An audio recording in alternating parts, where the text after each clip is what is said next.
Bienvenidos, buenas noches a Comunistas por Bravo TV.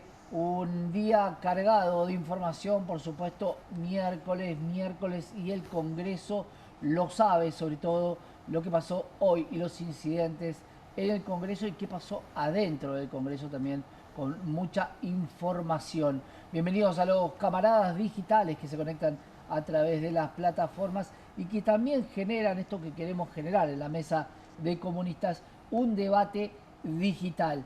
Por supuesto, no lo voy a hacer solo de este lado, me acompañan nuestros camaradas en esta mesa de miércoles, no lo digo despectivamente, sino mesa de día miércoles. Romina de Luca, doctora en Historia. Bienvenida, Romina. Gracias, Santiago. Bueno, con los camaradas vamos a intentar analizar que en Argentina cada día pasa de todo, ¿no? Otro nuevo golpe al gobierno en un doble sentido, ¿no? Pienso el afer Reinhardt, Santilli, la limitación a los DNU, ¿no? Bueno, una acción simbólica de CETER en el marco de un paro que por suerte por fin se acordó de convocar un paro docente a nivel nacional, ¿no? Bueno, en Argentina no podemos aburrirnos básicamente, así que intentaremos llevar esta agenda con las y los compañeros acá. Me vas a ir contando todo. Ignacio Cámpora, bienvenido, militante del Partido Comunista y Arte Capital. Efectivamente, así es. Bueno, hoy es un día también de una nueva jornada de represión a los jubilados y jubiladas en la Plaza del Congreso. Me parece que eso es un tema que no hay que olvidar, porque es unas luchas que se vienen sosteniendo a lo largo del tiempo contra este gobierno que plantea el ajuste y la represión a su pueblo. Tenemos a Matías Grimaldi, un periodista de investigación y una investigación sumamente interesante por la actualidad que estamos viendo, Mati. Sí, Santiago, de la mano de, por arriba pasa el Congreso, pasan los vetos, pasa la discusión, pero por abajo hay una sociedad que empieza a estremecerse, que empieza a no encontrar salidas, y en los barrios vimos como están siendo soldaditos muchas veces de los narcos. Lamentablemente muchas chicas empiezan a recurrir a la prostitución digital. Una de las chicas asesinadas, lamentablemente, Lara, cuenta en un móvil televisivo que ella contactaba a los consumidores de prostitución por una página. Entonces queremos develar qué son estas páginas, qué son estas plataformas que están funcionando a plena luz del día, sin ningún control estatal, y que están, Eso es interesante, quiero que me lo cuentes porque cuáles son los controles que tienen, ¿no? ¿Quién controla el contenido y quiénes ven ese contenido?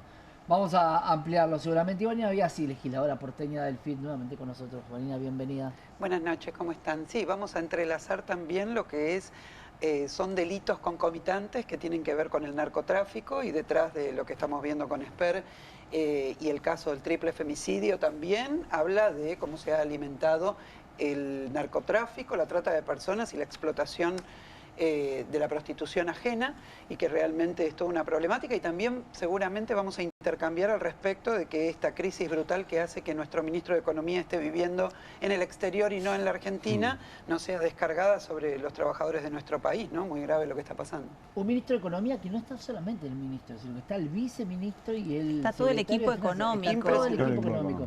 Van a ser 11 días, seguramente van a tratar de enganchar con lo que sea la reunión del 14 del 10 del presidente Milei con Donald Trump en el Salón Oval. Hoy hablaba con alguien que me decía que la única vez que un ministro estuvo tanto tiempo se trajo el plan austral. Bueno, así nos va a ir. Estamos complicados. Ahí estamos esperando algo diferente. Por supuesto, Estados Unidos no tiene muchas ganas desde su sociedad de apoyar a una Argentina y un presidente. Por eso muchas veces debatimos en esta mesa si Estados Unidos es Trump o no. Y acá queda claro que una cosa es la decisión geopolítica de un presidente, también tenemos nuestro caso, ¿no? Y otra cosa es una nación y cómo decide. Vamos a hacer un pequeño editorial que creo que abarca un poco la actualidad de nuestra producción, lo preparó en versión sumamente interesante porque es para debatir un poco. El vacío después de Dios. Hubo un tiempo en el que el mundo giraba alrededor de una idea. Dios, una palabra que ordenaba el caos y daba sentido al sufrimiento. Pero después de las guerras, de los campos, de las bombas, esa palabra se rompió y el hombre quedó solo frente a su espejo. Dios ha muerto. dijo Nietzsche, y nosotros, los herederos del ruido, todavía escuchamos su eco. Sin Dios buscamos otros altares, donde antes había iglesias, hoy hay tarimas. Los líderes se convirtieron en santos, los partidos en templos, las ideologías en refugios para no sentir el vacío. La fe no desapareció, se mudó, y en ese traslado perdió su horizonte. Hoy creemos en cualquier cosa que prometa salvarnos, y todo lo que se parezca a Dios termina rozando el fanatismo. La humanidad atraviesa una crisis de creencia. Ya no creemos en el cielo, pero tampoco en nosotros. Reemplazamos la espiritualidad por el espectáculo, la comunión por el algoritmo. El vacío se disfraza de exceso y el ruido ocupa el lugar del silencio sagrado. Pero quizás en ese vacío nazca algo nuevo, una fe sin templos, una política del alma, una comunión sin dogmas. Porque los muros, como aquel de Berlín, no se derriban adorando nuevas figuras, sino mirando con coraje lo que hay detrás, la posibilidad de volver a creer sin volver a mentirnos. Es sumamente interesante porque incluye un poco lo que es Comunistas para nosotros, lo que está pasando con la humanidad, con muchos de nosotros y con muchos de los que eligieron una promesa que al parecer se empezó a incumplir, o por lo menos a ese Mesías que tanto se le adoraba se empezó a apagar un poco ese fanatismo. Vamos a hacer la presentación del día de hoy. Tenemos lo que pasó en el Congreso, un efecto dominó respecto a qué pasaba con la caída de la candidatura del diputado José Luis Espert y las presiones económicas, como bien nos contaba Mati, y la digitalización de las relaciones humanas. Y vamos a hacer algunas menciones, manifestaciones en el ENERC. Condenaron, y este es un dato importante, a 14 años a Sabaj Montiel por el atentado contra la ex mandataria Cristina Fernández de Kirchner. CETERA convocó a un paro el 14 de octubre, como bien nos contaba Romina. Así que esos son los datos importantes también para los amantes del fútbol. Murió a los 69 años Miguel Ángel Russo, actual técnico de Boca Juniors y una eminencia para el fútbol, 50 años dedicado a este deporte. Vaya las condolencias a su familia y por supuesto a los del equipo Ceneice. Vamos a meternos con el primer tema que tiene que ver con el Congreso, y la Cámara de Diputados del Congreso puso en marcha hoy una sesión especial centrada principalmente en la regulación de los decretos de necesidad de urgencia, los famosos DNU, un proyecto clave que ya cuenta con media sanción del Senado y que busca limitar la facultad del presidente Javier Milei, 140 a 80, habíamos hablado la votación. Así la iniciativa propone que el Congreso tenga 90 días corridos para pronunciarse sobre la validez de los decretos. Si no se expide en este plazo, estos quedarían automáticamente sin efecto. Al mismo tiempo, se tratarán otros proyectos de impacto político y económico como el Plan de Ingresos y Gastos 2026, la emergencia en discapacidad sin asignación presupuestaria y diversos pedidos de informe. De hecho, también se intentará avanzar con interpelaciones a la Secretaria General de Presidencia, Karina Milei, y al Ministro de Salud, Mario Lugones, por los audios filtrados de Diego Españolo sobre presuntas coimas en la Agencia Nacional de Discapacidad, ANDIS. Ambos funcionarios fueron citados por la Comisión de Salud, pero no asistieron. Mientras tanto, en las adyacencias del Congreso, el desmedido operativo ordenado por la ministra de Seguridad volvió a actuar como de costumbre. Palos, heridos y 5 personas detenidas durante la represión policial.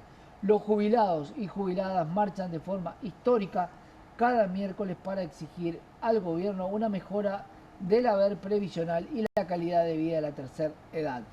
Hoy se conoció la canasta básica, está basada en 1.500.000 pesos la canasta básica de los jubilados. Desde que asumió la gestión de Javier Milei, es uno de los sectores más bastardeados por las políticas libertarias. Jubilaciones por debajo de la canasta básica, quita de medicamentos, eliminación de la moratoria previsional entre otros. Abro el juego, por supuesto, con Vanina. ¿Cómo se vivió hoy en el Congreso? Disertaron algunos diputados. Había muchas menciones a la cuestión del narcotráfico, sobre todo carteles en algunas de las bancas. Bueno, sí, ¿no? Es un tema bastante obligado después del escándalo de Esper, y ahora se habría conocido en las últimas horas que efectivamente firmó o se vio materialmente el contrato que firmó por $1 millón que le iba siendo abonado en cuotas. Hace mucho tiempo que algunos señalamos, particularmente dentro de la Cámara, en muchas instancias señalé la relación de Esper con Fred Machado, que era bastante pública desde hace mucho tiempo. Convengamos en que los vaivenes políticos hacen depender mucho de qué es lo que ocurra con aquellos que detentan el poder. Y esto es una alerta para el conjunto del pueblo. Mientras la economía argentina más o menos iba como le interesaba a los dueños del poder en la Argentina, que él tuviera vínculos con Fred Machado estaba bastante apagado en, digamos, en la discusión pública. En la medida que avanzó la crisis que está sufriendo el gobierno de Milei, que ha llevado a Caputo a irse a vivir prácticamente a los Estados Unidos junto con todo su equipo, y que han puesto en evidencia que no pueden resolver los problemas de la macroeconomía, digamos, en los términos en que ellos dijeron que lo iban a hacer, empezaron a surgir los problemas internos dentro del propio gobierno y obviamente los ataques desde diferentes lugares que siempre son habilitados por, insisto, los dueños del poder. ¿Quiénes son los dueños del poder? Lo que han sostenido a Milei ahí, lo que han hecho que la ley base finalmente pudiera ser aprobada en el Congreso de la Nación, que contara con las colaboraciones que contó para llegar hasta acá. Entonces me parece que es importante esta reflexión porque, como vos bien dijiste, tenemos un colectivo de jubilados absolutamente sufriendo, siendo reprimido permanentemente, gastándose millones en esa represión. Ahora están pidiendo gastar millones en la reimpresión de las boletas de la provincia de Buenos Aires. Cuando a ellos les conviene, no hay ningún problema en afectar el erario público. Y bueno, quiero realmente señalar porque lo que se avecina son momentos muy difíciles. Si la salida a toda esta realidad, primero, es que estemos atosigados de la barbarie que estamos presenciando, es Esper, es problemas en todas las provincias, todos relacionados con el narcotráfico. Ahora habría señales, digamos, de que incluso las relaciones de Fred Machado llegan a lugares del poder político que van mucho más allá que Esper. Entonces, realmente al ver tanta, bueno, nada, descomposición del régimen político en la Argentina, me parece que tenemos que parar un poco y señalar que la salida que quieren darle a este momento tan crítico también va a costarle al pueblo muchísimo, porque si es la devaluación la salida a esto, lo vamos a pagar los trabajadores. Así que alerta con todo esto que está ocurriendo, que realmente es muy grave. Y decirlo de la mano, perdón, termino con esto, de los DNU, también muestra cómo los vaivenes políticos, porque cuando le convenía al otro gobierno, se instaló una ley de estas características que realmente es muy gravosa. Vivimos en un país que se supone republicano y resulta ser que para poder derogar un veto se necesita más que una ley, alcanza con un 30% de diputados dentro de la Cámara. Realmente es un escándalo, ¿no? Hoy, Vanina, era prácticamente lo que decían muchos de los diputados, ¿no? El uso del DNU en diferentes bajo todos los gobiernos. Que eso es real. Vamos a ver qué pasaba en la calle y seguimos debatiendo. Sí, es una persona mayor que está ahora a boca al asfalto, lo levantan, que está detenido. ¿Cómo es tu nombre, por favor? ¡Defiéndelo a los narcos! ¡A la policía! ¿Cómo es tu nombre? ¡Víctor Amarilla! ¡Víctor Amarilla, jubilado! Víctor Amarilla, jubilado. Están llevando, fíjense, la violencia con las esposas, entonces, que están... ¿Qué se llevan a un jubilado por protestar? ¿Cuál sería Víctor Amarilla, 3 detenidos. Y ahora viene la brigada a buscarlo, no sé. Pero fíjate cómo, viste cómo salieron rápidamente. Ahora viene la brigada. Viene qué la solos brigada. Que están, qué poca gente. Para allá de detenerlos. Vení, Lea, vení, Lea. Nosotros mirando todos por televisión. Bueno, 3 detenidos. Vuelvo porque... ¡Decí tu nombre! Fabricio. Fabricio Apellido.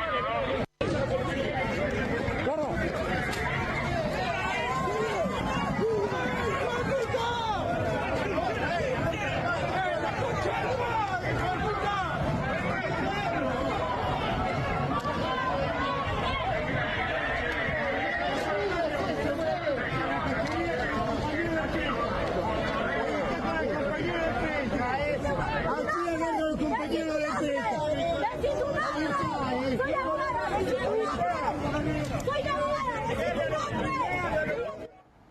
Bien, ahí veíamos siempre la misma represión. Les pregunto, ¿qué son estas personas que tienen estos chalecos? ¿Son de la policía? Pero es un uniforme extraño. Yo no lo vi nunca, no sé si ustedes... Son de la policía, hace ya, desde este gobierno actúan efectivamente cazando a los manifestantes. En este caso veíamos a un jubilado en el piso, a un trabajador de prensa, un fotógrafo, que fue efectivamente cazado desde atrás del cordón de infantería por estos agentes de la policía que actúan en un uniforme extraño, porque lo único que tienen como uniforme es ese chaleco. Por eso lo celeste, pregunto, ¿no? claro. Están vestidos de civil abajo, se solo sacan ese identificados chaleco con ese y chaleco. se mezclan También con actúan con esa vanina de civil, ¿no? Efectivamente. Ese es el punto. A ver, en jeans o en ropa como cualquiera de nosotros, con solamente un chaleco, no los había visto nunca. Sí he visto mucho, por supuesto, los uniformados, que dicho sea de paso, los escudos están impecables, nuevos. No sé cómo... Para eso hay presupuesto. Para eso debe haber presupuesto. Pero, Romina, ¿cómo ves esta situación de que todos los miércoles tenemos a alguien que le pusieron las esposas? A ver, lo preocupante a nivel social es que nos acostumbremos a esta postal, ¿no? Porque uno puede decir, bueno, es una movilización pequeña y debería ser mucho más masiva y bueno, uno enseguida linkea con los 90 y también era una movilización muy en soledad, ¿no? Pero tiene tal vez la ventaja de actuar como, los militantes decimos, como fuerza moral, ¿no? Porque... Y la realidad que está detrás de todos los jubilados que están marchando todos los miércoles y que son reprimidos todos los miércoles, porque digamos es una postal recurrente, es un poco lo que vos mencionabas antes, el haber mínimo jubilatorio con el bono está a 350.000 pesos y la canasta de pobreza que estima los organismos de tercera edad está arriba del 1,5 millones de pesos. Sí, entonces, claro, lo que muestra un poco, digamos, esta postal y estas movilizaciones es que, bueno, quienes no tienen nada por perder, tienen todo por ganar y por eso me parece importante señalar esto de que, bueno, actúan para el resto de la sociedad, o deberían actuar como esa fuerza moral, ¿no? De ver, bueno, digamos, ahí tenemos a gente que trabajó toda su vida, a gente que tal vez se jubiló con moratorias porque eran mujeres que se dedicaron a, en una sociedad patriarcal, y después seguramente lo conversaremos cuando hablemos de la prostitución, ejercer tareas de cuidado, y entonces por eso las mujeres no juntan los 25 años de aportes necesarios, ¿no? Y sin embargo tenemos que escuchar, ¿no?, esos cuestionamientos en torno a esas jubiladas que efectivamente obtuvieron una jubilación que de miseria, ¿no? Y luego de haber ejercido un trabajo toda su vida, porque cuidar es trabajar, es un trabajo no remunerado para la sociedad que está privatizado en las mujeres, es una tarea social, porque eso es cuidar, y está privatizado en las mujeres, y digo, bueno, me parece que lo valioso que tiene este episodio, por lo menos para los militantes, tiene que ver con esto de poder ver, poder entender la realidad. Primero que, como vos decías, los jubilados han sido el sujeto más, o sea, los trabajadores en general y los jubilados en particular, el sector más ajustado por este gobierno, sí, que como siempre, obviamente, porque este es el otro lado, digamos, del fenómeno de la moneda, y hay que ponerlo sobre la mesa. Los jubilados antes de diciembre del 2023 no es que, digamos, tenían haberes jubilatorios que no fueran de pobreza, ¿no? Son muchos gobiernos, pero los gastos eran diferentes. Lo que le alcanzaba el poder adquisitivo era muy diferente. Mati, me quiero quedar con esto, porque recién hablábamos de un jubilado esposado. Sí. Pero la utilización de precintos las utilizan los delincuentes. ¿Está planteado un precinto para detener a una persona? Es un accionar represivo completamente novedoso de este gobierno. No porque los gobiernos no repriman. Es más barato, todos los gobiernos es más barato, les cuesta menos tener, todos tienen un juego de precintos que usás para electricidad. Me parece que tiene que ver, obviamente no soy experto en el tema, pero me parece que tiene que ver con algo que dijo Vanina. Estos policías tienen como un equipo que se sacan y se ponen, entonces de alguna manera se infiltran, pueden detener a alguien desde adentro de la propia columna.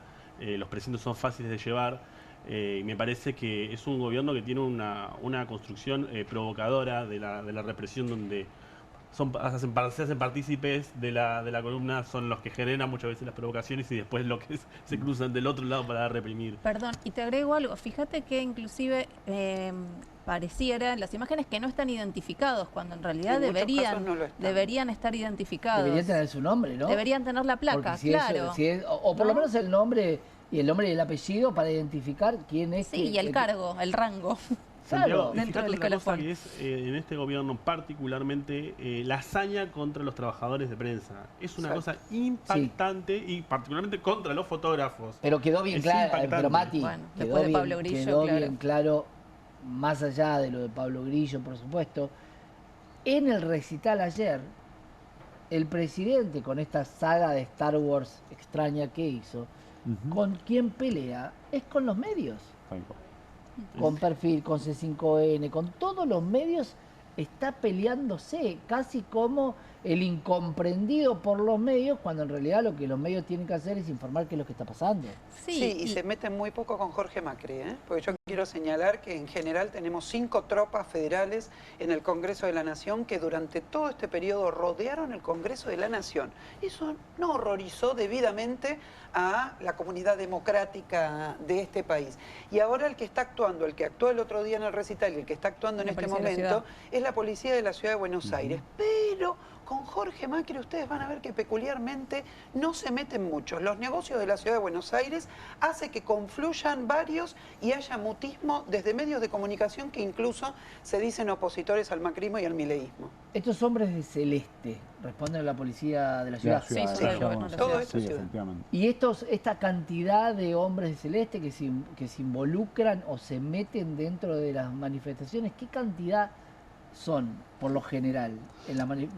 Ustedes van a movilizaciones. Depende de las por supuesto. movilizaciones, o sea, si vos tenés una movilización muy masiva, en general hay operativo, digamos, inclusive convocan a todas las fuerzas, pero en general por número no avanzan, digamos, contra los manifestantes. Acá se están aprovechando de que son un pequeño grupo de manifestantes y fíjate que a las claras podemos ver en las imágenes que es desmedido el operativo y la magnitud que tiene el operativo en función de los manifestantes.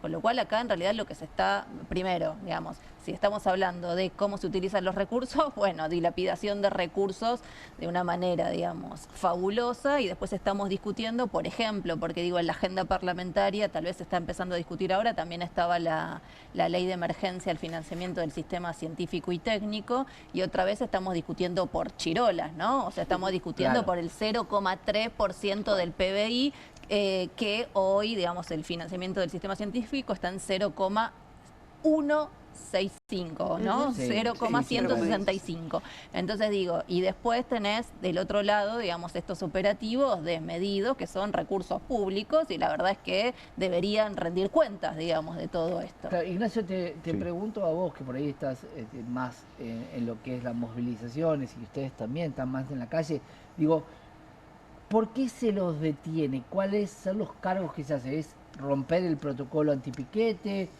¿Provocación? ¿Por qué? Mirá, ahí vemos cómo... Sí, vemos cómo y resistencia a la fuerza pública, aunque no se resista. Prensa, de hecho, es esa imagen.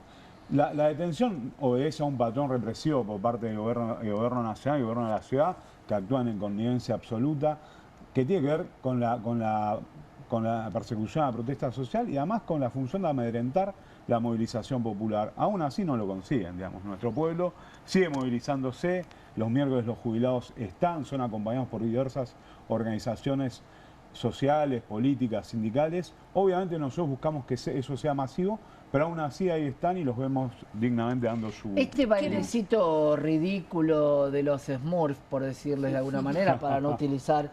Este bailecito ridículo que hacen estos representantes, ¿es para que no saquen la foto?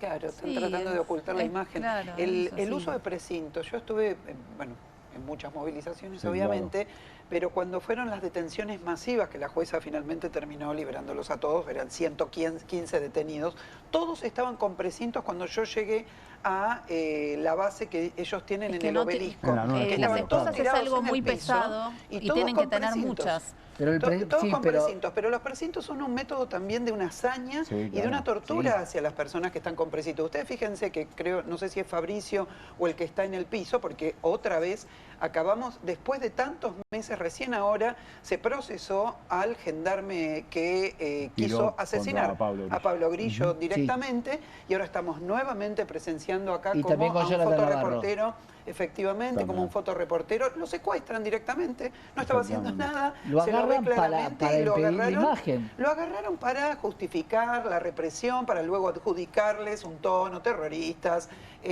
cualquier tipo de epítetos, etcétera, y amedrentar a la población, como dice Ignacio, finalmente, para que no salga a movilizarse y para que tenga temor.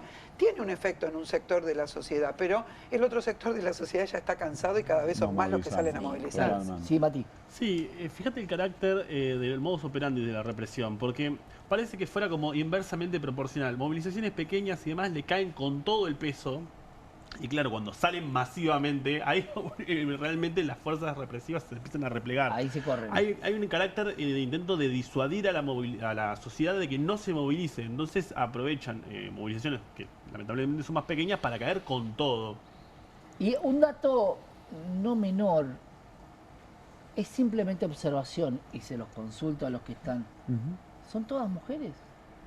¿Las Las infiltradas? que están... no, No, para no, nada. para nada. hay hombres y de todo. Tenés de mujeres. todo. Hay Y todos. quiero decirles una cosa con relación a esto. Hay movilizaciones pequeñas que han ocurrido durante este tiempo y no han sido reprimidas. Hay una espectacularización también con De los los miércoles. miércoles El de tema de los los jubilados. miércoles, ¿eh? efectivamente. Particular, Porque sí, yo he ido por Palestina, junto al movimiento piquetero, porque pareciera ser acá que no se moviliza más, pero sí se moviliza.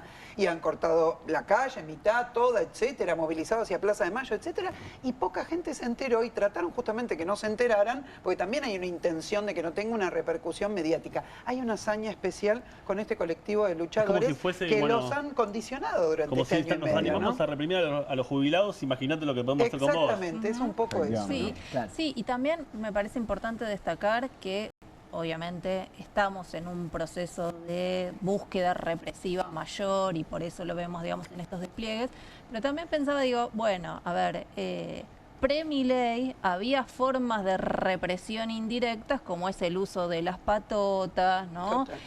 Que también, digamos, se infiltraban en las movilizaciones, que también reprimían a los manifestantes. No sé, se me viene a la cabeza el ejemplo de la docencia en Santa Cruz. Tenés desde No, Mariano Ferreira, patotas estamos en de el barrio. Mariano Ferreira. Bueno, no quería mencionar a Mariano Ferreira, pero es el Exactamente. caso más emblemático, pero digo, dentro de provincias que han tenido una docencia combativa, tenés patotas que vienen de la construcción, o sea, de la Uocra, UOCRA, ¿no? Barra Entonces Brava. digo, barra bravas, entonces cambia la forma y esto es, o sea, los que somos militantes y lo hemos sufrido, esto lo sabemos, digamos, y me parece que es importante también ponerlo sobre la mesa porque si no pareciera ser de nuevo que los operativos represivos arrancan en diciembre del 2023 y antes había otras formas más indirectas y también muy efectivas, digamos, que han producido inclusive muertos en eso que Totalmente. luego Claro. aparece en los medios como enfrentamientos entre dos bandas dentro de una movilización, ¿no? Entonces que el rol del Estado queda oculto en ese proceso. Exacto. Y una gran estigmatización respecto a los grupos que se movilizan, porque ayer en el Movistar Arena todo el tiempo tildaban de tirapiedras, Nos tiran piedras, sí. de tirapiedras. Vamos a ver qué pasaba dentro del Congreso. Esta es la imagen que tenemos desde el exterior, pero qué pasaba con los diputados dentro del Congreso de la Nación. A continuación, el diputado Leopoldo Moró. Penúltima cuestión de privilegio de la primera tanda, luego el diputado Castillo y después Gracias, pasamos al presidente. homenaje del diputado Jordán. Esta cuestión de privilegio está dirigida contra el ministro de Economía, Luis Caputo. Hace 22 meses que ocupa el cargo en este gobierno. En numerosas oportunidades esta Cámara lo convocó, más allá de las presentaciones espontáneas que debió haber realizado en función del cargo que ostenta. Hoy el país está atravesando una brutal recesión. El industricidio se extiende como una mancha de aceite. El endeudamiento se ha transformado en una pesadilla para la mayoría de los hogares argentinos. La pobreza subsidia a los ricos. El desempleo está a la vuelta de la esquina de millones de compatriotas. El fraude y las estafas por decisiones estatales se ha transformado en moneda corriente. Las reservas se transforman en cenizas. En las últimas 48 horas se liquidaron 760 millones de dólares para sostener la ficción del tipo de cambio. Y el ministro de Economía, que hace 22 meses no concurre a este Congreso, hace una semana que está instalado con todo su equipo en Washington, rindiéndole informes a quien se ha transformado probablemente en el presidente titular de este país, o de lo que podríamos denominar este Estado fallido. Un poco haciendo eco de lo que decía la mesa, ¿no? El diputado Moró planteaba qué pasa con el ministro de Economía, qué pasa con esto que vamos a tocarlo solamente en el segmento de la economía. El industricidio, la capacidad instalada de las industrias es preocupante, pero vamos a ver qué decían los diputados respecto a esto que hablábamos con Marina, respecto al DNU, ¿no? Algo que es un instrumento que tiene el Poder Ejecutivo que a veces es utilizado de manera desmedida. Vamos a ver qué decía. El uso de la palabra, el diputado Diego Giuliano. Gracias, señora presidenta. Para tratar este proyecto que llega del Senado, nos parece muy importante interpretar que el mecanismo de validación de los decretos de necesidad y urgencia ha tenido un estiramiento tan abusivo en el actual momento que justifica, por supuesto, la corrección de esa normativa. Y yo he escuchado acá, si se me permite, digamos, para poder escucharnos, ¿no? Por lo menos poder escucharnos. Silencio, por favor. Le decía que se ha escuchado una larga nómina de números y de comparaciones, cotejos entre gobiernos y DNU. Y la verdad que no es tan importante el número, sino el contenido de los decretos de necesidad de urgencia que se han dictado en todo este transcurso democrático. Mire, hasta la ley no es el problema. Más allá de la cuestión intrínseca de la caída de la bicameralidad que tenía la 2622, no es la ley, es el operador muchas veces el que tiene que ver con esto. Entonces, como venían los decretos de necesidad de urgencia y la validación, y acompañado a el veto como manera sistemática de ejercer el gobierno en la Argentina, DNU más veto, 9 vetos en lo que ha transcurrido este gobierno. Esto generaba un Congreso paralelo en la Casa Rosada. Lo pongo a discusión en la mesa. ¿Preocupa más el DNU o el empecinamiento a través de los vetos de algo que los representantes del pueblo están diciendo no? Yo creo que hay una cuestión formal en lo que es esta ley que no corresponde. Quiero decir, si te cuesta más desarmar un veto presidencial que una ley del Congreso de la Nación, entonces, bueno, definitivamente hay algo que no está balanceado adecuadamente frente a un régimen que se presenta con un balance de poderes entre sí. Entonces, creo que hay una cuestión formal de la ley en sí que no correspondió nunca ni corresponde ahora. No puede ser que se necesite que simplemente alcance con 1/3 de la Cámara de Diputados para hacer prosperar un veto presidencial. Modifica la relación de poderes. Al Poder Legislativo le quita su razón de ser y le adjudica al presidente de la Nación funciones que no le corresponden. Eso me parece que hay una cuestión clara. Después está la utilización, como vos decís, ¿no? Que siendo Milei una persona que tiene las debilidades que tiene, que está frente a un proceso electoral que pareciera ser que no le va a ser muy beneficioso, y aunque le hubiera sido, no estaba planteado en este momento electoral que él pudiera modificar esa relación de fuerzas dentro del Congreso, porque a lo sumo lo que iba a hacer, si le iba muy bien en esta elección del 26 de octubre, era canjear lo que eran las bancas del PRO por bancas libertarias, y finalmente actuaron absolutamente de forma común durante todo este periodo. Entonces, creo que ahí también hay un abuso del instrumento de parte de un presidente que está dispuesto, bueno, no cierra el Congreso, digamos, formalmente, no hay porque como no le da la dice, relación de fuerzas en este momento, pero yo creo que estaba dentro de los objetivos que tenía este gobierno cuando comenzó, ¿no? Lo ha planteado. Les pregunto porque una de las grandes dudas, y hoy también lo planteaban algunos diputados, es si está bien el equilibrio que tiene el Congreso. Y claro, quien más votos saca tiene más fuerza, pero está bien planteado el equilibrio que tiene el Congreso, porque siempre se da esto, tenés mayoría, vas a aprobar lo que querés. ¿Está bien el equilibrio del Congreso? Lo que pasa es que, a ver, de alguna manera el Congreso es una instancia de representación, pero también tiene mucho de ficción. O sea, la democracia está sostenida, la democracia burguesa está sostenida sobre la idea de que el pueblo gobierna a través de sus representantes. Y después, cuando vos empezás a analizar la vida concreta de cómo funcionan esos organismos, en realidad el pueblo, digamos, todos nosotros, no tenemos ningún mecanismo, por ejemplo, para destituir a un presidente que no gobierne o un presidente que está llevando a la quiebra al país. Y digo, y puedo pensar en Milei y puedo pensar también en Alberto Fernández en su momento, ¿no? Que fue otro presidente que hubiera merecido un juicio político. Entonces, después, obviamente, hay cuestiones formales. En el Senado hay una clara sobrerepresentación, digamos, en relación a cómo está constituido. Inclusive uno puede pensar cómo puede ser que una provincia como la provincia de Buenos Aires, digamos, que concentra a casi el 40% de la población, bueno, en el Senado valga lo mismo que, no sé, Formosa, ¿no? Como para dar un ejemplo. Entonces me parece que en realidad lo que tenemos que ver tiene que ver con esto. Podemos encontrar mecanismos en los cuales observamos esto que vos bien planteás, o sea, una sobrerepresentación, pero en realidad también lo que hay que ver es que la democracia se construye sobre esa ficción en la cual el pueblo gobierna a través de sus representantes, y eso después no ocurre en la vida real, o no tenemos ningún instrumento para hacer valer eso, ¿no?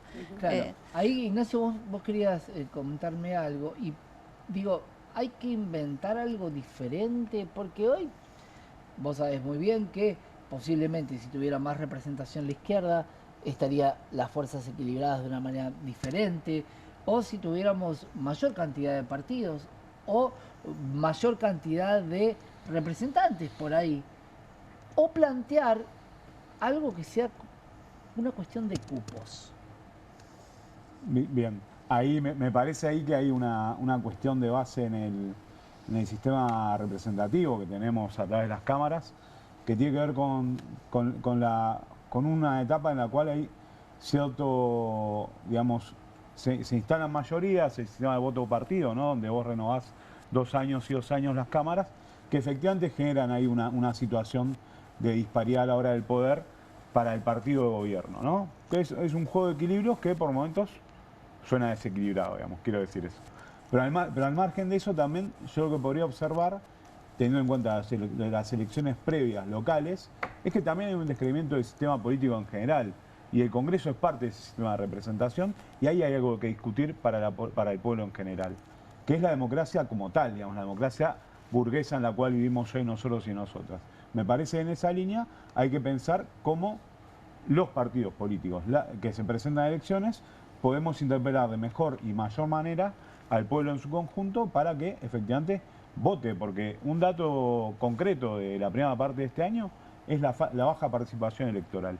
Eso me parece es un dato que no podemos dejar de lado en este punto del debate. La nueva tecnología puede ayudar a hacer algo, porque Romina dice, la democracia es una ficción, y a los que defendemos la democracia asusta un poco, pero tiene cierta razón, porque dice, los representantes del pueblo, a mí, y esto lo hablamos el otro día, que un gobierno diga que tengo que apoyar a cierto país, me parece que se debería debatir en el Congreso. Ajá, claro. Y no sé si en el Congreso también tendría la suficiente pluralidad la democracia. Me parece que las tecnología van de la mano de los procesos históricos. Por ejemplo, me viene a la mente Nepal, que luego de tirar abajo el gobierno, la sociedad, el pueblo y demás empezó a votar representantes por Telegram, por Discord.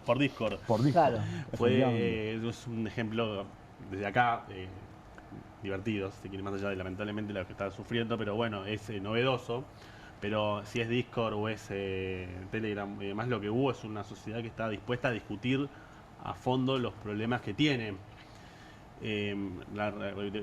Llegando al tema de la baja participación, si nosotros sumamos el ausentismo, el voto en blanco de la última elección de la provincia de Buenos Aires, hubiese ganado. Si el voto en blanco y el ausentismo fuesen un partido, hubiese salido primero. Sí. Entonces es como, bueno, está bien, o sea, claramente fue un mensaje en las urnas contra el gobierno, contra el presidente que nacionalizó las elecciones, pero también fue un mensaje contra el conjunto. Un ejemplo más de lo que dice Romy, ¿no? Es un claro ejemplo de la crisis política que atraviesa a todos los partidos políticos, y en ese sentido me parece que, digamos, nos permite en este proceso entender, bueno, primero, los grandes alineamientos, ¿no?, de la población con algún partido político, eso no existe más, y les diría del 2001 para acá, seguro, digamos. Claro. Nadie da la vida ni por Perón ni por Cristina, aunque aparezcan, digamos, grafos en relación a esto. Y lo que se expresa es una gran volatilidad del voto, digamos. La gente Claro. puede votar a Cristina, lo puede votar a Alberto, lo puede votar a Milei, y eso es lo que se ve. Y de la misma forma que se producen esos fenómenos, se produce un rápido desencantamiento, que me parece que es lo que estamos viendo y que se está poniendo sobre la mesa en esta etapa, ¿no? Pero Vanina también planteaba que, o vos también, que todo este recambio no cambia mucho. Claro. La palabra autorizada sos vos, Vanina, legisladora. ¿Cómo ves esta situación de fuerzas políticas que, como dice Romy, no representan lo que tienen en esencia? Mira, lo que yo vi, digamos, yo tengo una posición tomada y un reconocimiento sobre lo que es este régimen social. Pero lo que vi, o sea, ¿qué vimos durante un año y medio? ¿Qué vimos antes? ¿Dónde están las leyes en favor del pueblo? ¿Dónde está la consulta a los sectores populares? ¿A dónde está la representación genuina de estos jubilados que están pidiendo a gritos tener otro ingreso? Y efectivamente eso no ocurrió solo bajo este gobierno. Alberto Fernández asumió con un recorte a los jubilados. Hay una entonces, cuando uno empieza a ver que Alberto Fernández se reunió con Romers y inició su periodo presidencial con un recorte a los jubilados en una semana. Hizo un spot diciendo, abrazándose con jubilados, y a la semana estaba recortándoles un 25% al sistema jubilatorio. Entonces, ¿qué pasa? Gobiernan diciendo que lo hacen para el pueblo, pero lo hacen para intereses económicos absolutamente minoritarios. Esta Cámara de Diputados que hoy está sesionando se negó a derogar, y yo quiero insistir mucho con eso, el decreto 70 del 2023. Porque pasan muchas cosas, pero ¿sabes por qué no se habla del decreto 70 del 2023? Porque es lo que le interesa a los dueños del poder. Allí está la desregulación del sistema de las prepagas. Velocopit gobierna este país, no el pueblo argentino a través de representantes. Allí está la desregulación del sistema yerbatero. Vayan a ver cuánto están cobrando los productores yerbateros en Misiones. Allí está la derogación de una ley de alquileres que era una vergüenza, porque acá nadie se anima a decir que hay que imponer un sistema de alquileres regulado de punta a punta. Y si los trabajadores van a cobrar 300 pesos, entonces que vayan y apliquen un sistema de alquileres acorde a esos salarios. Porque acá hay que discutir el problema del sistema de alquileres y los ingresos de los trabajadores que tienen que pagar y tendrían que poder acceder a la vivienda. Ahí no, dentro del Congreso no hay representantes de las mayorías populares. Y por eso quiero insistir mucho con tener una mirada de clase al respecto de lo que ocurre. Lo que está diciendo Romina, lo que señala Ignacio, estamos hablando de una sociedad en donde una clase absolutamente minoritaria domina. Entonces después vienen las tecnologías. ¿Y qué pasa? La tecnología no tiene culpa por sí misma de cuál es su utilización. Es al servicio de qué interés está puesta esa tecnología. Y hoy, lamentablemente, tendríamos la oportunidad de trabajar 2 horas, tener un montón de ocio, poder dedicarnos a la cultura, al arte y no sé qué más, y el sistema capitalista es contrario a que pueda ser así, y en vez de haber evolucionado en estos 40 años de ficción de democracia, lo que hicimos fue involucionar. Tenemos más pobres, un sistema más precarizado, una obsesión de parte del sistema político para reventar el sistema jubilatorio de la Argentina, y hay que reventarlo porque hay intereses capitalistas muy fuertes atrás. Lo último que digo, los jubilados son permanentemente señalados como aquellos que no aportaron al sistema. Nosotros tenemos un sistema que hay retención patronal para aportar al sistema. Los jubilados, nosotros como trabajadores no aportamos al sistema. Entonces, pero acá pasó algo. En los últimos 30 años, todos los gobiernos recortaron los aportes patronales al sistema. Y manotearon cajas. Y nadie dice absolutamente nada. ¿Cómo hacemos para refinanciar el empleo sistema? en negro, que tenés el 44%. Y recuperar lo que se recortó al aporte patronal. Es que el punto, Vanina, es que vos no estás sacando de un fondo donde el dinero sobra, sino que estás sacando de la recaudación del mes anterior para pagar jubilaciones. Pero mira, Santiago, nosotros en el CEIX hicimos un compañero elaboró un documento que calculó, digamos, cuánto se ahorra la burguesía, los patrones, los empresarios por el empleo en negro, por la diferencia en el valor de la hora salario, digamos, entre un trabajador en negro y un trabajador en blanco. Esa brecha es 44%. Lo hicimos rama por rama de actividad y lo que digamos, y la cuenta final que te da es que la burguesía se ahorra casi un 5% del PBI, digamos, por esa diferencia salarial. Entonces después tenemos que escuchar que no hay recursos, que no hay plata. Y el desfinanciamiento del sistema previsional efectivamente es real, pero porque el sistema no se sostiene sobre la base de un 44% de trabajadores en negro. Entonces, si queremos, y fíjate que la reforma laboral, que forma parte de la agenda Milei, como antes planteaba Vanina, en realidad lo que tiene, digamos, en su horizonte es negrear al conjunto de los trabajadores y de la economía en blanco, ¿no? Generando lo que nosotros denominamos un igualitarismo bestial. Es empeorar las condiciones de los trabajadores para, digamos, para beneficiar obviamente a los patrones, a la burguesía. ¿Y eso qué va a producir? Más de financiamiento del sistema previsional, porque lo que estamos viendo hoy es resultado de ese proceso que se viene gestando en el mercado laboral argentino en los últimos, te diría, 50 años mínimo, ¿no? Entonces, digo, una ahí reforma laboral que fue absolutamente acompañada por la CGT. Tal cual, una reforma laboral que no se llamó reforma laboral necesariamente, aunque sí hubo muchos avances en los convenios y demás. Claro, sí, pero digo antes inclusive, o sea, pienso en la docencia. Tenés un montón de formas de contrato precario, digamos, programas socioeducativos, y decís, bueno, estos trabajadores no están en el mismo estatuto que los docentes. Entonces digo, bueno, hay un montón de mecanismos indirectos en los cuales se fue avanzando en una reforma laboral y en realidad este capítulo es el momento final dentro de ese proceso que se viene gestando hace mucho. Claro, el cliché de vamos a generar trabajo genuino y en blanco, que no lo logra ningún gobierno desde hace muchísimo tiempo. No, pero regulando las cargas patronales. Ella se refiere, por ejemplo, Plan Fines. Qué lindo que era decir que somos todos muy sensibles con el Plan Fines, pero toda esa docencia estaba absolutamente precarizada. Sí, y hemos sido muy pocos los que en Soledad denunciamos al Plan Fines diciendo acá están generando una precarización de los trabajadores de la educación, y había todo un sector, inclusive dentro de la izquierda, que decía estos trabajadores los tenemos que organizar. Y nosotros decíamos, no, porque si dejamos pasar esto en el Plan Fines, luego vamos a tener esta reforma en todo el sistema educativo y acá están los resultados, ¿no? Porque quiero decir, estamos discutiendo esto mismo, digamos, en todos los procesos de reforma que se están dando en el sistema educativo. Vamos a escuchar al diputado Iglesias y bajo con vos, y Ignacio, así escuchamos al diputado del PRO para entender cómo está esta fuerza del PRO con el oficialismo. ¿De qué estamos hablando? Porque creo que hemos perdido de vista de qué estamos hablando. Estamos hablando de derogar un régimen que el peronismo impuso en 2006, cuando tenía mayoría en ambas cámaras y que usó durante sus 4 mandatos.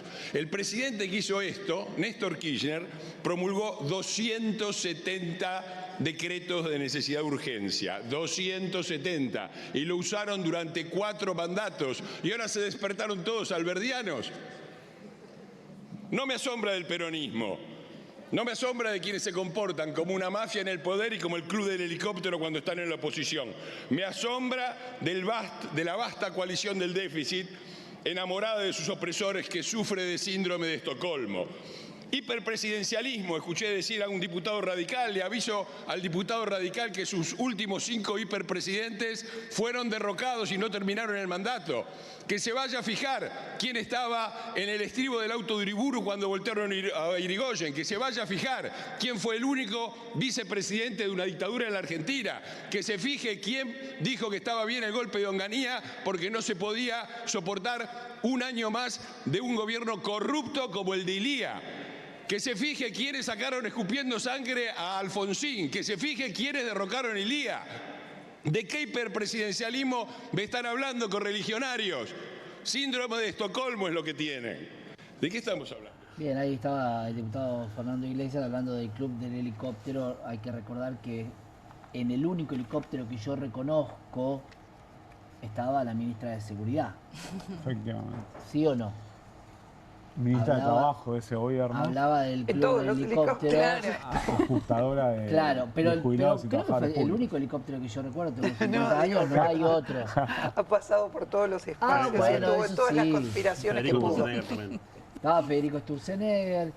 Alguien decía, son siempre los mismos, no me acuerdo si era Samito, quien decía, casi como un meme, son siempre los mismos. Ignacio, te había cortado, perdón. Sí, ahí solo sumar que en esta etapa el gobierno de Milei, más allá de la precarización y de los escenarios de regulación del mercado de trabajo que hubo en gobiernos anteriores, en esta época lo que es la destrucción del trabajo como lo conocemos hasta ahora, y sobre todo del trabajo regulado, del trabajo que tiene derechos, en el sector industrial principalmente. Sí, es un dato que me parece que no podemos dejar pasar, y ahí también va de la mano de algo que acá surgió en la mesa y que no quiero dejar pasar, que tiene que ver con la democratización del modelo sindical argentino.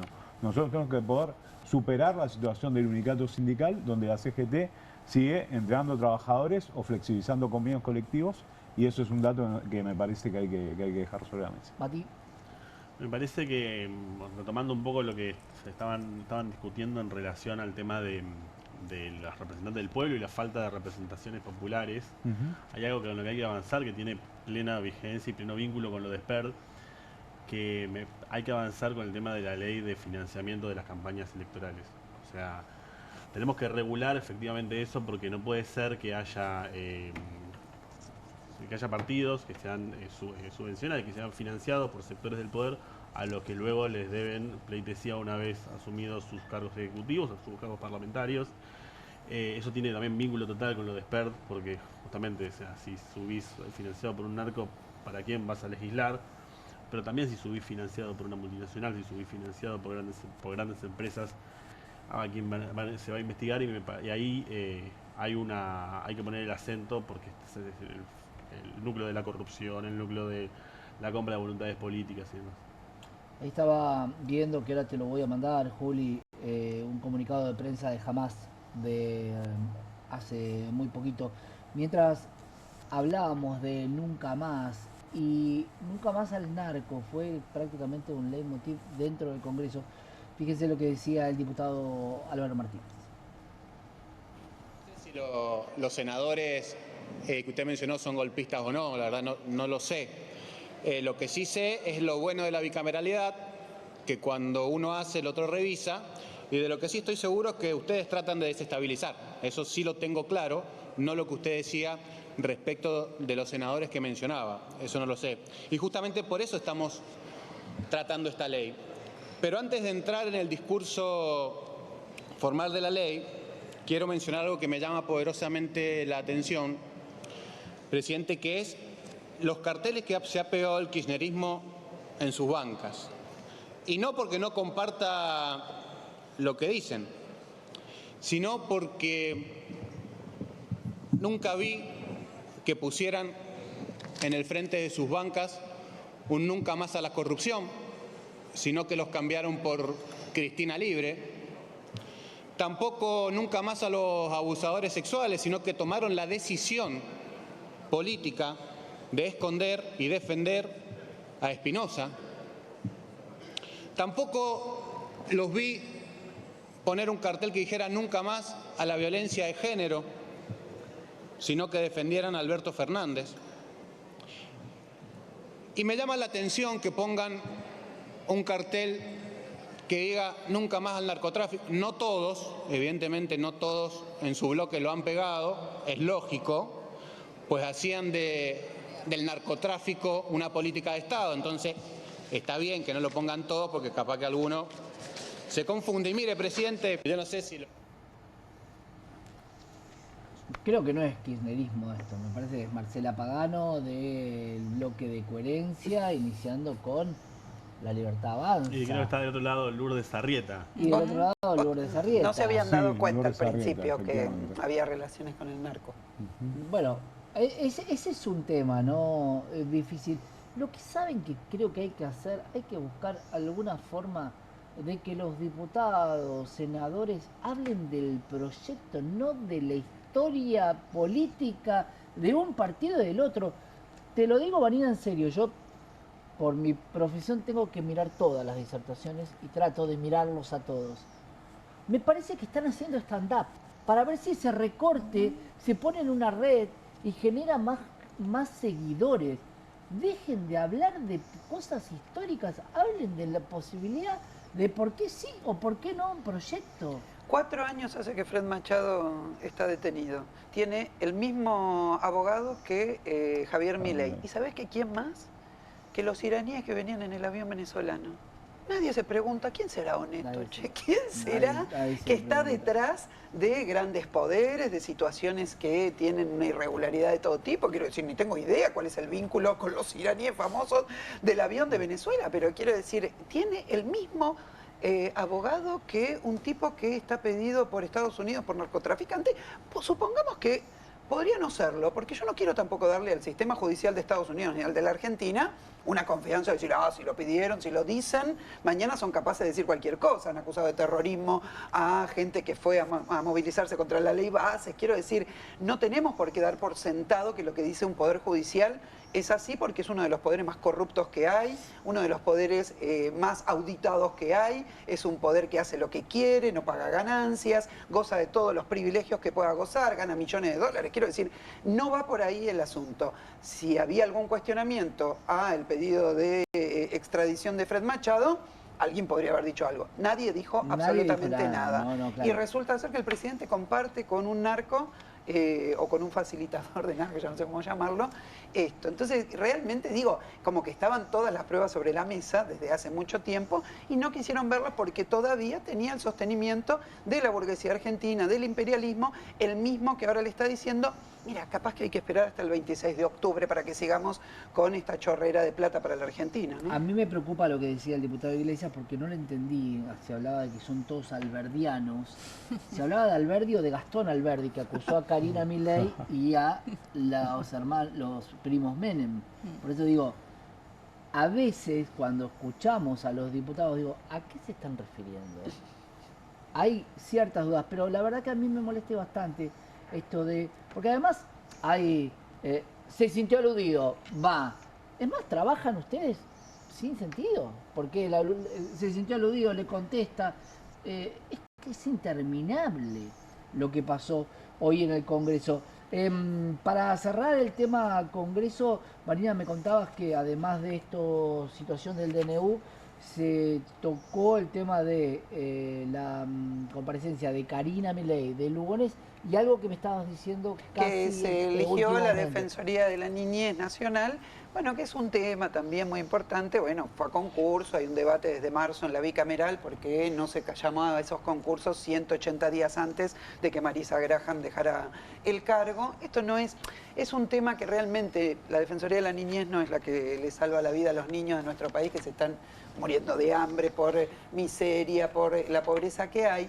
Pero efectivamente había muchos trabajadores de las defensorías de todo el país que estaban advirtiendo que a través de la cefalía el gobierno estaba vaciando absolutamente los pocos dispositivos que existían en la Argentina. Entonces me parece que es un tema importante y hay un daño hecho acá a todo un sector, porque el tema de niñez en la Argentina está atravesado por intereses, sobre todo, que tienen que ver con instituciones religiosas muy importantes, muy importantes. Ustedes van a ver que las secretarías políticas de la niñez en todo el país están entregadas a la Iglesia Católica en general o evangélica.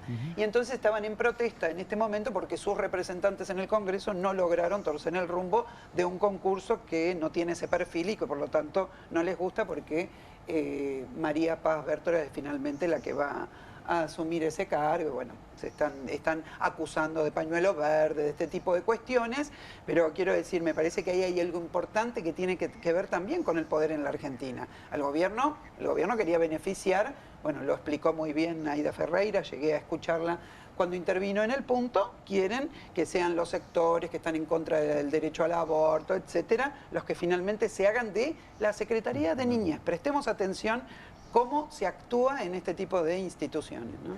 Bajo a la mesa el tema de la licencia de José Luis Espert. ¿Cómo lo interpretaron esta idea de tomarse licencia? Por supuesto que está complicado, Claro. Se bajó de la candidatura y después también vamos a meternos en este ida y vuelta, pero la licencia a mucha gente les pareció extraña. Una licencia más con goce de sueldo. Ya saltó eso. No, ya lo aclararon recién hace un rato. Sí. No es con goce de sueldo. Aclaró Martín Menem, dijo, hice las consultas correspondientes y ahora ya están aclarando en una nota, claro. Ahí yo quiero decir que efectivamente la licencia ante un tipo que tiene tamaña acusación, me parece que es una situación en la cual la Cámara podría haber ido mucho más allá en desplazarlo inclusive de la Cámara. Eso no sucedió, me parece, por connivencia de los bloques mayoritarios que conviven en el Congreso, y eso es algo que nosotros acá en esta mesa tenemos que poder decir y plantear hacia la sociedad que efectivamente hoy Espert de acusaciones de todo tipo y color ya son Vox Populi, y en eso hay una necesidad de que pague por su... Claro, es que sus favor delitos. con favor se paga, Favor ¿no? con favor Quiero se paga, decir, sin duda. porque Romy, digo... ¿cómo se le cree al pastorcito mentiroso? Porque lo dejó claro Fred Machado. Dijo, a mí lo que me indigna es que no haya dicho la verdad. Porque eran 200, creo que no sé si no fue una especie de despecho, como me vas a ningunear, pero estamos hablando de $1 millón, no de 200. Él dijo que ese trabajo finalmente nunca lo hizo. Sin embargo, todo muy inverosímil. La verdad es que desde el día 1... ¿Cómo se le cree a un legislador? No, bueno. Es imposible. Es que, a ver, Espert es también una muestra de la descomposición política de todo el sistema político. Vos fíjate que en todo este proceso lo que vemos es una contradicción atrás de la otra, e inclusive lo que él presenta como su coartada es absolutamente inverosímil. Yo querría saber a qué economista le pagan por una consultoría para una minería. Ya 200 un adelanto de 200 era mucho. Un adelanto de $200.000. Que no te ofrecieron bueno, yo soy investigadora del CONICET y esto no me pasó en la vida. Yo lo dije, una cosa es esconder un elefante atrás de un árbol. Claro. Uno lo podés esconder, 50 es imposible. Pero digo, ¿y ahora qué? No, ¿Tiene que renunciar? Tiene que rendir cuentas a la justicia, claramente. Digamos, si a la justicia le interesa, digamos, soltarle la mano a Espert como una forma también de blanqueo, porque eso también hay que verlo, ¿no? La selección en torno a, bueno, si la causa avanza, efectivamente es, bueno, descomprimimos por acá, ¿no? Pero lo cierto es que, bueno, es toda una serie de argumentos, uno más inverosímil que el otro, y en realidad lo que muestra, bueno, es ese entramado, digamos, entre distintos sectores de poder, la política, ¿no? Porque que le dieron $1 millón para una consultoría y que eso no fue, digamos, a la campaña electoral, donde precisamente para ser presidenciable, digamos, necesitas millones y millones de dólares, porque aparecer en la tele, la radio, en los medios, digamos, todo eso se paga. Pero pregunto, ¿no? y lo abro también a la mesa para después meternos en el tema 2. ¿Tuviste un blanqueo? ¿Por qué no pagaste el 5% y blanqueabas $1 millón? Y porque pensaban que pensó que nadie se iba a dar cuenta de esto, y también está un poco la idea de en la cresta de la ola de ellos sentirse envalentonados de cómo llegaron al poder, decir, claro. Esto no va a saltar, ¿no? Entonces yo, algo que con todo el respeto con lo que voy a decir, digo, cuando ya la nación te empieza a pegar y es quien empieza a, digamos, poner sobre como la medio, mesa como así. medio, producto de la investigación, bueno, los chanchullos que había detrás, digamos, de esto, es que ya estás en el fondo del mar, En ¿no? este momento el juez pidió la habilitación del Congreso para investigar los bienes de Esper. Tiene 2 salidas, que no sé lo que está pasando ahora. Si lo hace votar ahora, que está sesionando la Cámara de Diputados, o lo lleva a la Comisión de Asuntos Constitucionales y entonces dilata un poco más, que supongo que será el camino que elegirá Menem. Voy a hacer una aclaración. La Cámara no tiene reglamentariamente ninguna figura adecuada para esto, que es casi un diputado que fue agarrado infraganti, ¿no? Es Cuader en el Senado. Claro. Lo Claro, agarraron tal cual. infraganti porque realmente no es que uno necesita una gran investigación, por lo menos para saber lo mínimo indispensable para que no sea diputado. La Cámara tiene inhabilidad moral para sacar a los diputados. Y la verdad es que la inhabilidad moral es una figura bastante, a ver, ¿qué es la moral para mí? ¿Qué es la moral para Fernando Iglesias? ¿Entendés? Entonces, es una figura muy endeble realmente para ir sobre un tipo que fue votado finalmente y que venga un sector de la Cámara a echarlo. A mí eso no me parece una cuestión menor, siendo de una corriente minoritaria de izquierda que efectivamente, no sé, un día se juntan todos, se les antoja y votan sacar de acá para allá. Es un tema, no hemos tenido muchos antecedentes de ese tipo, pero la licencia de Esper obviamente fue una fuga. ¿no? Sí. Vamos a meternos con el tema 2 porque también hay una cuestión muy puntual, que es el sostener del presidente la figura del diputado con pruebas que, según lo que dejaron en claro, Fred Machado dejó ese contrato, pero yo no creo que haya un desconocimiento real de todo esto por parte del presidente. Vamos a hablar de efecto dominó.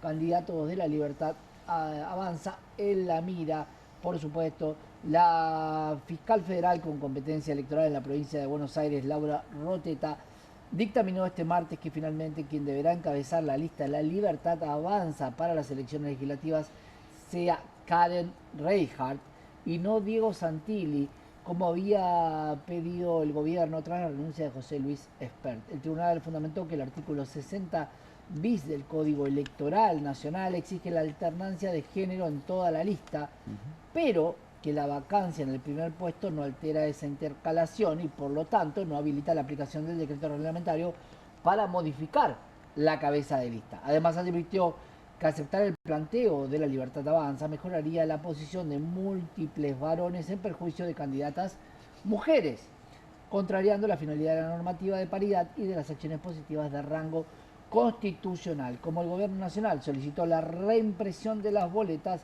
la Junta Electoral Nacional de Buenos Aires resolvió convocar a todas las fuerzas políticas que competirán en las elecciones del 26 de octubre y al ministro de Interior, nuevo ministro de Interior, Lisandro Catalán, a una audiencia que se llevó a cabo hoy en la capital bonaerense encabezada por Ramos Padilla y la presidenta de la Suprema Corte de Justicia, Hilda Coban, el camarista federal Jorge Di Lorenzo. En principio, hasta donde nosotros sabemos, entonces va primero Karen Reichardt, se reimprimirán todas esas boletas. En realidad ya todos Ramos los apoderados, Padilla claro, avaló, se digamos, porque el pedido de la fiscal era efectivamente el que vos mencionaste, pero eso ya tiene fallo, digamos, del juez electoral, que es Ramos Padilla, que ratificó, digamos, que no hay movimiento dentro de las listas. Y por lo menos hoy a la mañana temprano se había filtrado que si bien se tiene que reunir la Junta Electoral con todos los partidos políticos, efectivamente, para escucharlos, a ver qué piensan en torno de la reimpresión de boletas, y además le hicieron una serie de preguntas al ministro del Interior que tiene que responder de, por ejemplo, de dónde va a salir la plata, ¿no? Igual para pagar esto, pero Ramos Padilla dijo que él estaba en contra de que se reimprimieran las boletas. Vamos a querer escuchar a ver qué decía el ministro, ahora ministro del Interior, Lisandro Catalán. Vamos a escuchar qué decía, porque el punto de la reimpresión de las boletas, cuidado, porque si las paga el Estado, es un impacto para quien te va a votar, porque cuando pongas el gancho vas a saber que te hizo gastar plata alguien que dice no hay plata para los jubilados. Claro. Vamos a ver qué dice. Nosotros, cuando empezamos a proyectar todo el proceso eleccionario, hicimos una previsión presupuestaria donde obviamente Hacienda de la Nación, el Ministerio de Economía nos giró esa partida para poder organizar todo el proceso eleccionario. Son varias licitaciones con varios ítems cada licitación, etc. Nosotros fuimos muy celosos en el manejo de los fondos públicos y eso nos llevó a arrojar un ahorro de 15.500 millones de pesos. Digamos, lo que habíamos previsto, pudimos hacer un ahorro de 15.500 millones de pesos. No, pero no es al contrario. Nosotros, cuando uno hace varios meses antes una proyección de gasto, tiene que prever que puede haber subas, etcétera, etcétera. Perdón, termino con esto porque es un tema fundamental. Nosotros, con todo el equipo del Correo Argentino, de la DINE, con toda la Secretaría de Administración, con todas sus distintas áreas del Ministerio del Interior, llevamos adelante todos los procesos de licitación para poder llevar a hacer el proceso electoral, y tuvimos un ahorro por la eficiencia que llevó adelante el proceso licitatorio de 15.500 millones de pesos. Eso está disponible. En el caso de que la justicia decida no imprimir las boletas, se lo devolveremos a Hacienda como corresponde, porque es plata de los argentinos. No sé ustedes, pero a mí me pareció que en cualquier momento le sacaba un ojo a un periodista, porque lo que estaba diciendo, que la previsión y que hay que calcular, y si no, que se devuelve o es un vuelto. Alguien decía, es buen muchacho, pero le gustan mucho los vueltos. Hay una perlita dentro del pedido de La Libertad Avanza para justificar que Santilli estuviera por arriba, que tenía que ver con mencionar la disposición que ellos tenían a que su lista la encabezara un varón. Bueno, coherencia 100%. Eso fue excelente. Y basado en la ley de la machiruleada, básicamente. Claro, sí, muy bien. totalmente. Pero digo, a ver, es importante saber si esa previsión la tiene la partida, porque dice algo muy claro. El Ministerio de Economía nos derivó una partida, supuestamente de la misma partida que para la impresión de boletas para todos los partidos, calculo yo. Ahora, si sobra dinero, ¿se le devuelve al Ministerio? Sí, pero esta boleta tiene otros costos por los sistemas de seguridad, de seguimiento que tienen. O sea, la verdad es que suena muy inverosímil que, o casualidad, tienen el mismo ahorro previsto que lo que cuesta reimprimir las boletas. O sea, yo realmente les pediría que perfeccionen los argumentos, ¿no? Porque... Por lo menos 20.000. Hay un argumento de Martín Lustó, el senador, que dice que los 13.000 millones que salen son aproximadamente 2 años y 3 meses de todos los médicos de guerra. Bueno, yo creo que hay un juego de palabras que es el que no quería el presidente de la Nación, porque es el primer rey. Y eso puede parecer que no, pero es Karl Reinhardt. No es un apellido que sea muy amigable para liderar una lista. No, igual no es el apellido con el que va en la boleta. Pues porque ese es un nombre de fantasía, sí. No, pero realmente este problema, como dice Romina, primero lo burdo de la mentira. Chicos, es todo mentira, los ahorros, etcétera. No le importa absolutamente a nadie. Acá el problema es o gasta el Estado o ellos se disponen como privado a decir, yo lo pago. ¿Ah, cómo? Claro. Si ellos lo pueden pagar, aquel que tiene la plata, como decía antes, acá hay un problema con el financiamiento. Claro, el Estado tiene que garantizar condiciones igualitarias para todos, para que todos se puedan presentar. Si uno tiene la billetera y puede 2 días antes de una elección cambiar los candidatos, reimprimir, etcétera, realmente no se establece una pauta igualitaria para todos los partidos. Entonces, no está dentro de los tiempos, tiene que bancarse. Nadie extra a ellos mismos generó esta situación, que podría ser otra razón para decir, che, me obligaron a esto, falleció, etcétera, es un problema, pero esto forma parte de su sistema de estafas, todo absolutamente también el movimiento de las listas todavía no estamos seguros de que haya terminado, porque por lo menos el rumor fuerte que se corría a lo largo de todo el día de hoy es que querían hacer que Karen Reinhardt renuncie, ¿no? Entonces, para que Santilli quede primero y ponerlo, digamos, a hacer campaña, pero inclusive es muy gracioso porque el mismo día que Espert renunció, lo veíamos en los spots en la tele, digamos que obviamente está todo pregrabado, está todo circulando, ¿no? Donde él aparecía haciendo campaña, digamos, los spots de campaña, por su propia una semana campaña. tardan en volver a... Igual cada uno tiene, porque también se escuchó cuando Diego Santilli era investigado por el ex presidente de la Nación, Mauricio Macri, situaciones bastante confusas sobre $1.600.000 de gastos, de viajes, bastante complicado Es que el 1 y el 2. ¿Quieren ver el tape de Karen? Y con esto nos vamos a la pausa, así regresamos con más comunistas. Feliz 2025 a todos mis seguidores y a toda la gente de bien.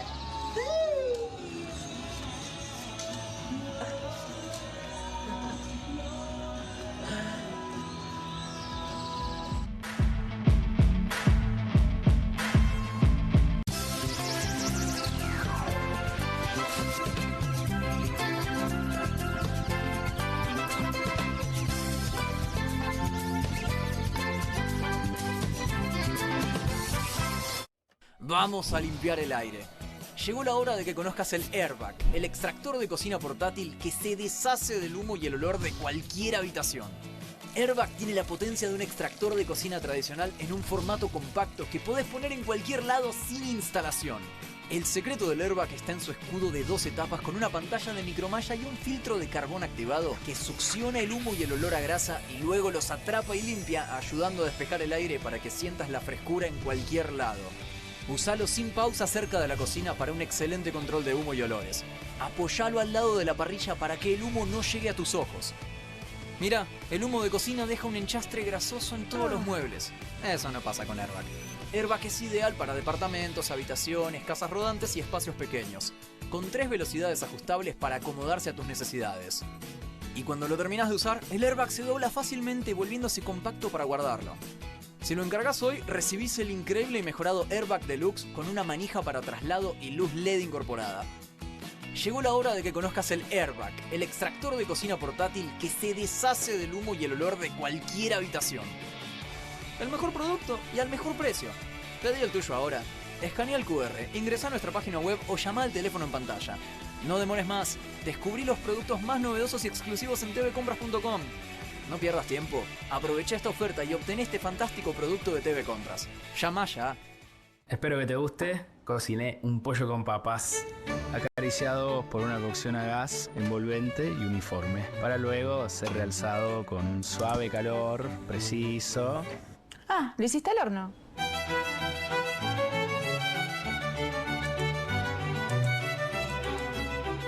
En octubre, elegí diputados que están con los jubilados, nunca con los ajustadores y coimeros. En Buenos Aires, Nicolás del Caño y Romina del Pla, diputados. Frente de Izquierda, lista 506. Cuando asumí les dije que si queríamos cambiar el país de forma definitiva, necesitábamos hacerlo de raíz.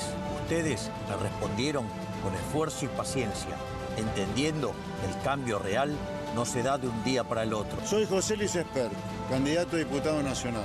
En octubre tenemos que elegir: o cambiamos en forma definitiva o volvemos atrás y tiramos todo nuestro esfuerzo a la basura. La libertad avanza o Argentina retrocede. José Luis Espert, candidato a diputado nacional por la provincia de Buenos Aires. La libertad avanza. Lista 503. Hola, soy Juan Manuel López y quiero que veas esto. Como a vos, a mí también me avergüenza.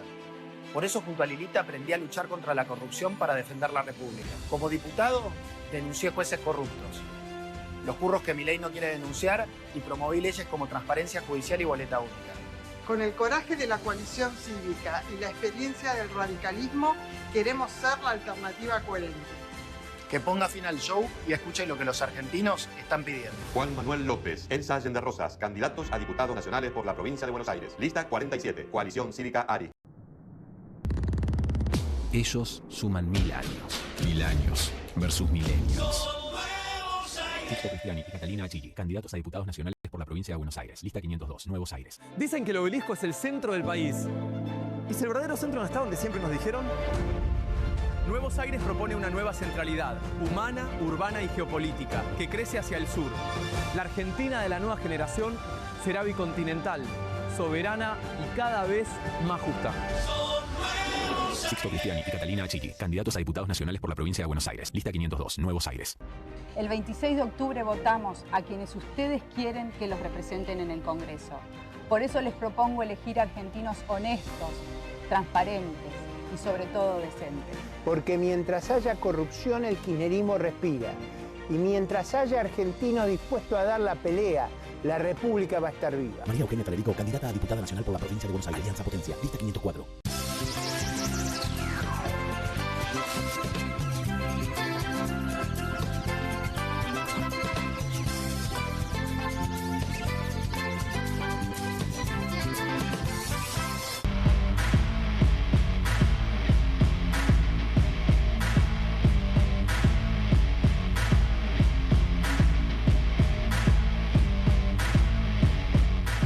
Continuamos con más comunistas, que nos queda siempre poco tiempo. La verdad es una mesa muy rica en cuanto a la información y el debate, pero quiero que toquemos el tema 3, que es la presión económica y la digitalización de las relaciones humanas, bajado a tierra las plataformas OnlyFans. Mati, contanos. Bueno, lo que sucedió es que a raíz del triple femicidio de Florencio Varela empezamos a discutir muchas cosas, no solamente el desarrollo de los narcos en los barrios, con el tema de la represión, incluso a los movimientos sociales, sino que también empezamos a ver, bueno, que una de las chicas, Lara, cuando le hacen un móvil muy conocido, días antes, lamentablemente, de su asesinato, cuenta que ella ve a sus clientes y los contacta por una página de la cual dice, no voy a decir el nombre. ¿Qué son estas páginas? ¿Qué son estas plataformas? Bueno, rápidamente, son plataformas, yo las llamo concretamente de prostitución digital, es decir, mayoritariamente chicas, mujeres jóvenes que venden contenido erótico para que son pagados por distintos tipos de consumidores. Muchas veces se hace en otros países, para otros países, y muchas veces se hace también para acá. Por ejemplo, estamos hablando de un negocio multimillonario. OnlyFans, que es solo una plataforma, estamos hablando de una sola plataforma, tiene 300 millones de usuarios, es decir, 300 millones mayoritariamente de hombres que pagan estos tipos de contenidos y 4,5 millones de creadoras de contenido digital erótico, mayoritariamente chicas jóvenes. ¿Cuál es el tema? Porque del otro lado, acá el informe no tiene que ver con una posición moralista ni demás. ¿Cuál es el problema? Alguien me puede decir, bueno, pero yo lo hago porque quiero, yo lo hago porque es mi decisión y prefiero hacer esto a cualquier otro tipo de trabajo común. Bueno, lo que sucede es que lo que se viene verificando es que a medida que se cae la economía, a medida que se va poniendo difícil, este tipo de soluciones, este tipo de salidas crece exponencialmente. Estamos hablando de solamente de OnlyFans, que es, aparte que es la que publica sus números, creció alrededor del 300% en pandemia.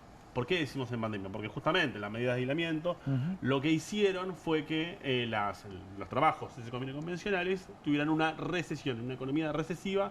Este tipo de soluciones, este tipo de salidas laborales, entre comillas, crece muchísimo. Ahora, ¿por qué lo vinculamos con el triple femicidio? La misma necesidad económica que impulsa a miles de jóvenes. Argentina tiene, en uno de los portales leí, el 1,7% de las creadoras de contenido a nivel mundial. Estamos hablando de decenas de miles de chicas, ¿está bien? La misma necesidad que lleva a vender contenido erótico sin presencialidad, lógicamente lleva a los encuentros de prostitución directa, presencial, clásicos, ¿está bien? Hay una psicóloga, Mónica Santino, que plantea esto, o sea, cuando la necesidad económica premia, las barreras entre la digitalidad y la presencialidad son borrosas. Mati, me quedé sin tiempo, Romy, perdón. Es interesante. Y por otro lado, también hoy hay una estadística de cantidad en la Argentina de aplicaciones de citas. Estamos y es un fenómeno que afecta a las mujeres obreras, y los consumidores son varones en el marco de una sociedad patriarcal que subordina a las mujeres. Y efectivamente esto no es una salida laboral, o sea, no deberíamos como sociedad aceptar que la prostitución es un trabajo. No empodera a ninguna de las mujeres, no hay prostitución por decisión propia, porque lo que está detrás de esto siempre es la necesidad. Y es las mujeres obreras, lo último que tienen para vender es su deseo, y esto oprime al conjunto de las mujeres. Entonces, como sociedad tenemos que decir, la prostitución no es un trabajo socialmente aceptable. Vamos a tratar de seguir con este tema, Mati. Gracias por traernos este tema y vamos a seguirlo. Gracias, camaradas, por estar con nosotros en Comunistas. Gracias. Los esperamos mañana.